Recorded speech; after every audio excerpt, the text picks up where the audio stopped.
مونږ پښتانه زما لور به زما به مني که دې پلانکی ونه که په کور کې به دې زړه کم کښېنه په خپل کور کې ستا واک اختیار صرف دا دی چې ته به د خپلې لور نیکا پلار جوړ شه نیکا پلار پردی جوړی او د لور نه اجازت نه اخلي لور ته وایې نه چې پلانکي له دې ورکوم او ته وایې پښتو ده او څه به یې ته به یې کې دا یاد وساته مسلمانه پښتونه واوره وخت د ښه هلک سره ته نه تېری ستا لورې تېری یا د بچی دې ورنه وخت د زنانه سره تېری ته ورسره نه تېری هم د زوی نه تپوس کوه هم د لور نه تپوس کوه چې قبول یې نه او په زور دې ونه وکړه نو بیا به ستا لور تر مرګه پورې په تا پورې خیرې کړي په خپلې مور پورې خیرې کوي او رقیبه دغه لور چې تا ورکړې دغه کور به یې راکوي چې کېنه په زور پلار ورکړی ستا څه حیثیت دی زموږ په کور کې پښتون غیرت ډېر اخیستی و دا خلک به څه وایي ته زما نه منې نه دي منې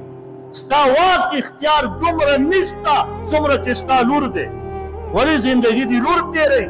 په پردي کور کې ته خو په خپل کور کې ناست یې وډر چلې چې دا راوړه بچې او دا راوړه د لور نه تپوس دا لازمي دی کې به الله مو دې معاف کړي موږ پښتانه په دې کې په زیرو نمبر یو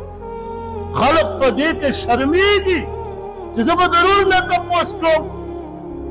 نبي علیه السلام نه شرمېده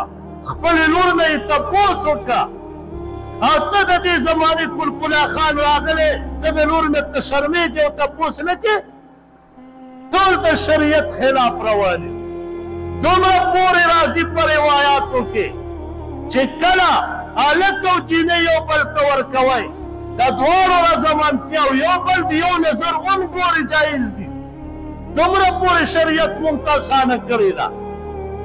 او پلار به یې وایي بغیر د لیدلو دې زه ورکوم د پلار واک اختیار یاد وساته دومره نه چلي په دغه ټایم کې لکه څومره د لور چلي که د نکاح په وخت کې د لور انکار وکړه په شرمېدلو به وشرمېږي او ډېرو خلقو داسې کړي دي او موږ ته راغلي دي چې زه پلار په زور ورکړی یم او داسې زنانه شته چې پلار یې په زور ورکړي بیا د خاوند په کور کې دغه زنانه زهر وکړي دا یاد وساتئ د لور واک اختیار دې پکې پوره دی چې هغه د نکاح په ټایم کې انکار وکړه ته چغې نه چې اسمان ته وخېږه لور واک اختیار هم شته دی